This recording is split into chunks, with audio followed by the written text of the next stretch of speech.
Hello everybody. So today I want to talk about calculus.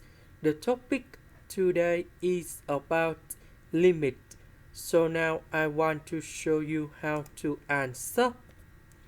We have the formula in here. That is about ln A minus ln B equals to ln of A over B. Now we can apply the formula in here.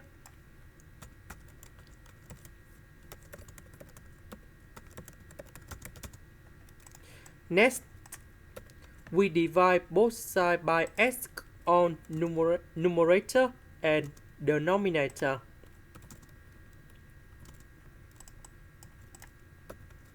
This one we have x, this one we have number 1. So when s approaches to positive infinity, this one we have 1 over positive infinity. You got 0. Similar for this one. So this one they still go to positive infinity. ln of positive infinity in here. You got positive infinity.